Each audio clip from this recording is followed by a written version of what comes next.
Bruno's Podcast. One of those videos will make like 1 million views.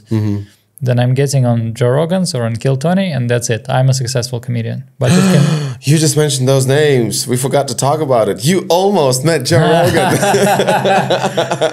Yeah, I thought that because I'm in Austin for a week, I supposed to get on Kill Tony. Even less than a week. I think it was 5 days. Yeah. So shout out to Kill Tony.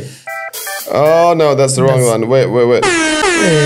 Yeah. Kill Tony. So anyways, like I'm gonna, could pause this little, they're never gonna see this shit, but still, like, so Kill Tony is massive and they talk about it on Joe Rogan's so many times. And you said like to try to get on Kill Tony is freaking impossible because there's like queue lines and lines and lines of people. Yeah, and it's not just you. It's not like if you're in line, then sooner or later you'll get there. There's a chance. Sometimes it's 120 signups, and then they randomly pick you out of the bucket. Sometimes it's over 200. So when I was there, it was 200 something. So all those 200 people were sitting kind of outside? No, they are outside. In the audience? Just a few of them in the audience, but then you buy a ticket, right? And you also sign up, right? So you couldn't buy the ticket. Was it too expensive? It was sold out. What? It was sold out. I don't know. Like, I mean, maybe it could be very expensive. I'm not saying you have no money. I think it was. I'm not sure about the price, but doesn't matter. I would pay, but it was sold out. Oh, I came there a couple days before the event. It was already sold out. Just you were sitting in your tent outside. No. In limo. No. What was it? Milo. No. Was it Избушка на куриные ножки? Exactly. So there is a bar right next door to the mothership, and people contained there, just like during COVID times. And if you're getting picked, then someone's shouting like your name, and then you're going on. Yeah. So I only sign up once. So the name of Joe Rogan's club is called Mothership. Mothership. And how many rooms it has? Is it 2 or 3? I didn't make it inside. I don't know. I also sign up for open mic, but again, it's so many people want to try that, and people come from everywhere. So maybe I did the farthest way to the mothership. Right. Maybe because I was flying there from Malaysia. Right. Yeah. So it's 12 hours difference. So it's. I love how Joe Rogan is so pissed off when he talks about homelessness situation in the United States and stuff. So me and you, we should go and put a tent outside Mothership and say, with a big sign on it, Joe Rogan, get us on a Mothership to perform. Otherwise we're going to camp here for months. Or we're going to shit all over the place. I know what to eat. I lived in China. Especially what goes projectile after it gets digested. Yeah, you just mix durian with a bit of like pickles. Yeah, and dragon fruit on top. Milk. It goes dragon fruit from the down there. So yeah. I thought I'll make it. Because sometimes when you desire something too much, you start believing in it. Like you manifest it. Come on, I was trying to manifest it. That didn't make it. But I met a few people who later made it there. One of them became kind of opener for Tony Hinchcliffe's tour. She was really great. Awesome. Yeah. Her name is Celia Contreras. Celia Contreras, we love you. Yeah. A lot of racist, sex, dark jokes. Latina, is she hot? Yeah. Oh, baby. It's very hot. If you're into... Yeah, Latinas, that's what's up. Big girls. Big girls. Yeah. Oh, baby. Yeah. In China, people would point fingers for sure. Well, they point fingers on everything. Everything was different. Yeah. Cool. So I met a few really cool people there, and some of them are also good comedians. Right. Some people share like, hey, I have a spreadsheet of all the mics in Austin happening this week. I'm like, oh, cool. And so I did eight mics in 5 days. Yeah. That's very intense. That's same as when I went to Moscow. When COVID just started in China, I went to Moscow. I did mics every day. But the same record, 3 mics a day. Nice. Same as. How do you 3 mics a day?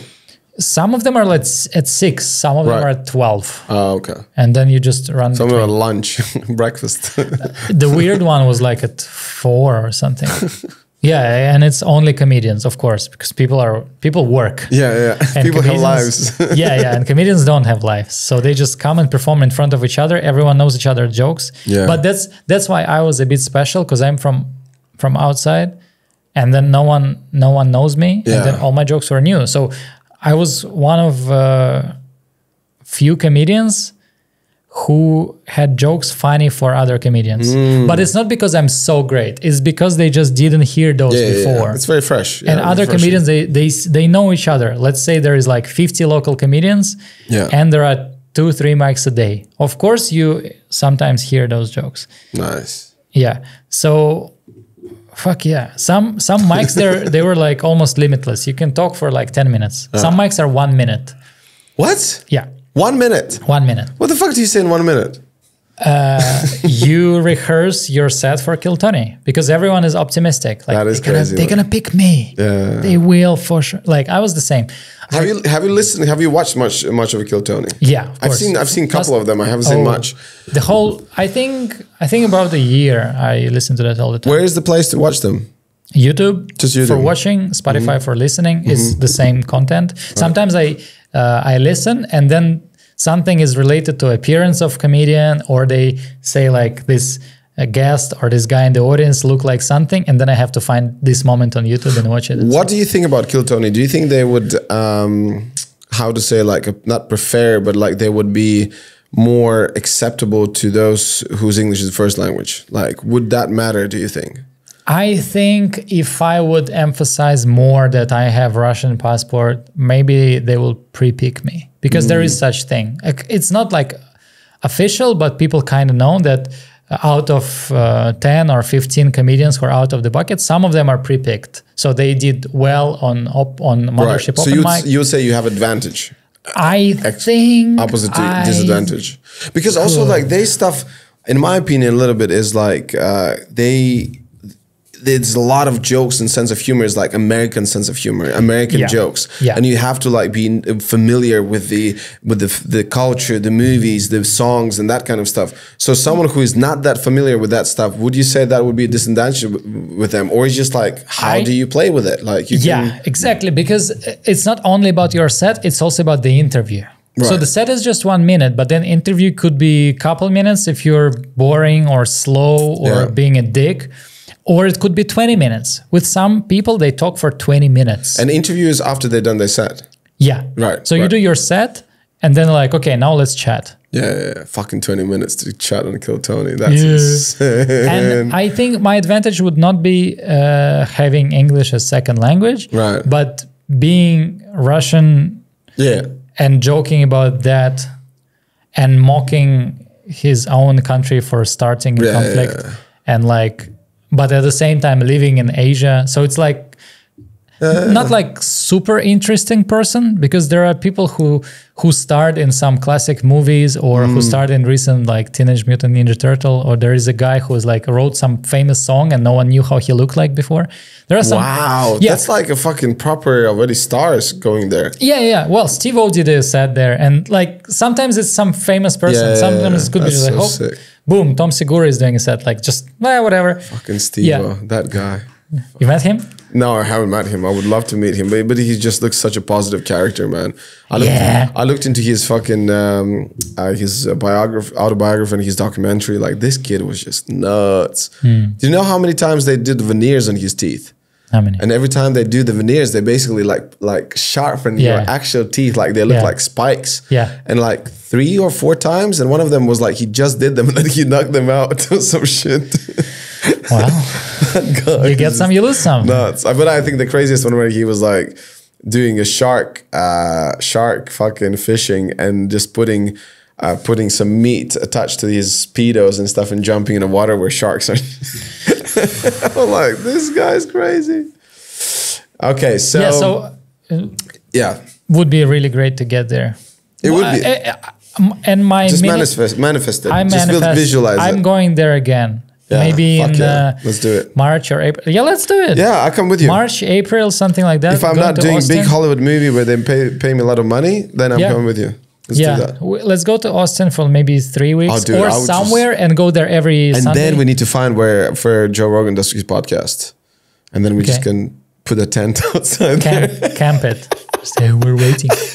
Aren't we invited? And we could do a podcast outside. Yeah. And I was like, Joe, do you want to come join us? We have the latest cigars. We just made themselves. We have some deer meat. Some good whiskey. And we can do a cold bath here. Only you guys get the fuck out of here. Oh, that's hilarious. I don't really like ice bath. Yeah. Yeah. So okay. we're going there again. And what I wanted to say, because of those 1 minute mics, I did maybe 2 or 3 1 minute mics, and I was sure in my minute.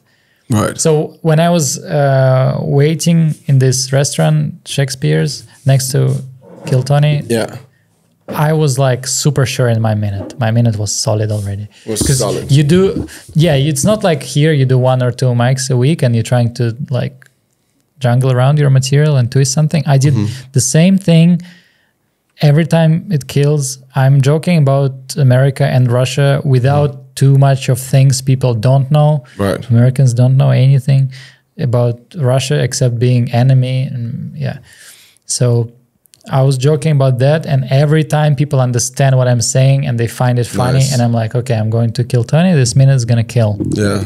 I'm like, oh, Russia is same as America, where even our flags are same. It's just blue, white, and red.